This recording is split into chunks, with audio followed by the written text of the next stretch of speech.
Hey Ninja fans, it's Kaylee Water Ninja here with another My Little Pony video. I know it's been a while since I've done one of these, but I finally had some inspiration.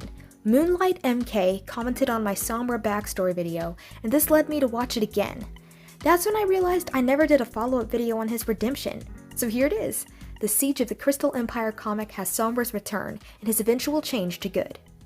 Now without further ado, let's get into the video.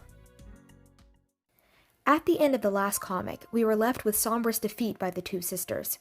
He was banished for 1,000 years and left a spell that made the Crystal Empire disappear for as long as he was exiled. Radiant Hope was left to her studies with Princess Celestia and Luna, but it wasn't long before she decided to leave. She had lost her home and her friend, so she wanted to find her own path. Hope traveled far and eventually went to the Arctic wastes, as Sombra had. Once there, she came across the red crystal and was spoken to by the Umbrum inside. The voice knew who she was due to Sombra and told her Sombra was one of them, an Umbrum, a shadow pony. Hope was told that Sombra was meant to rescue the Umbrum from their prison. The voice then convinced her to enter the crystal to learn about the Umbrum and how to save Sombra.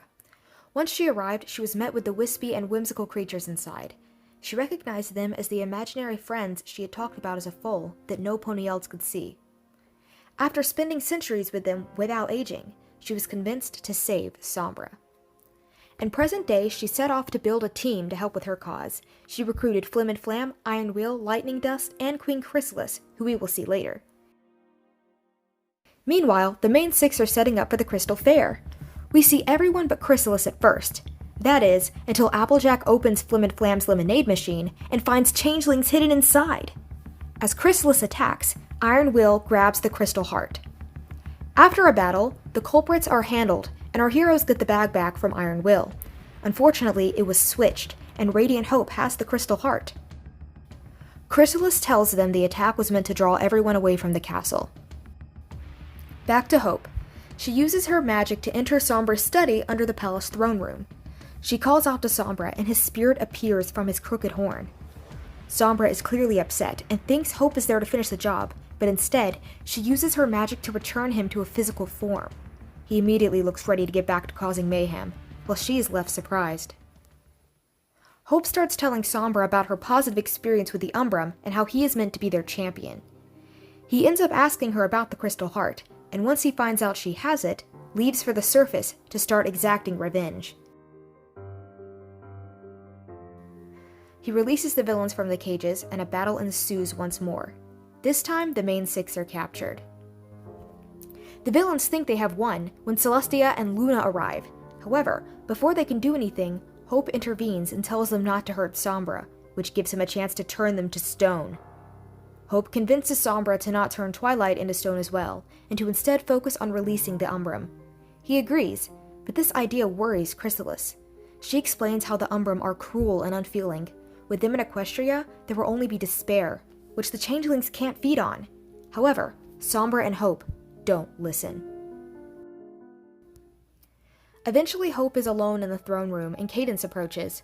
Hope points out her resemblance to Princess Amore, but Cadence doesn't know if they are related.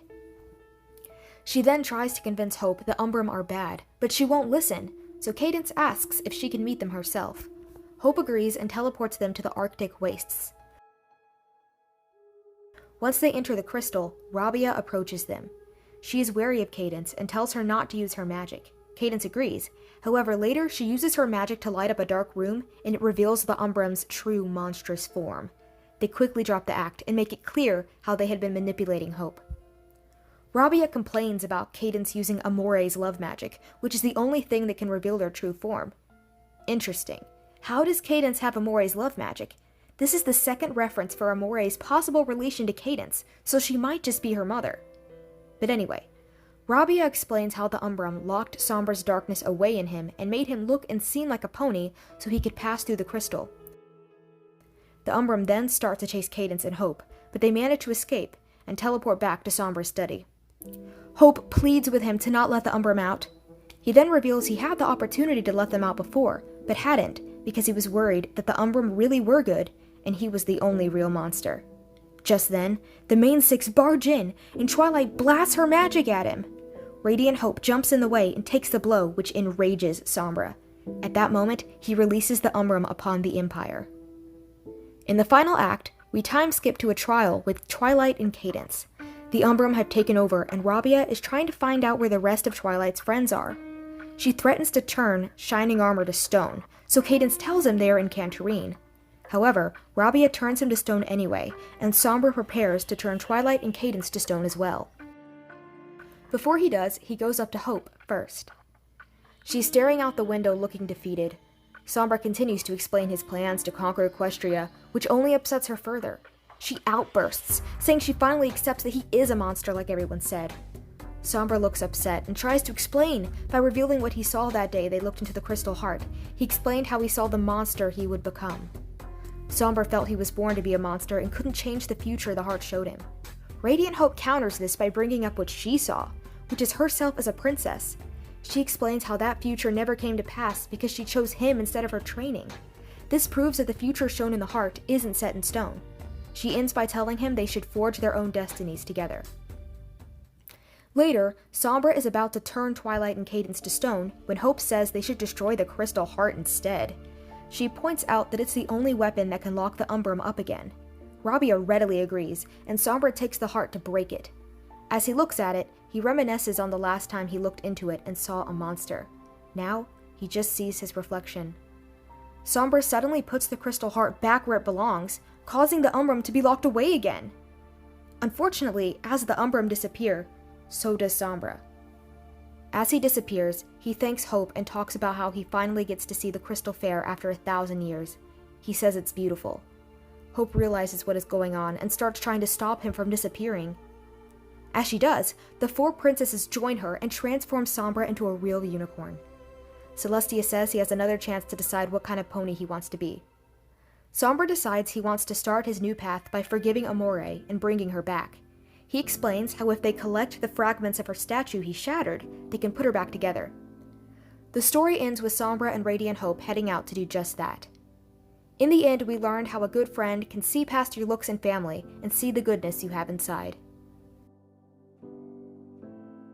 I hope they are successful in restoring Princess Amore and that we can find out if she really is related to Cadence. Nevertheless, the story still ends with Sombra and Radiant Hope reunited and them getting the chance to make their own destinies together. Well, that's it for this video.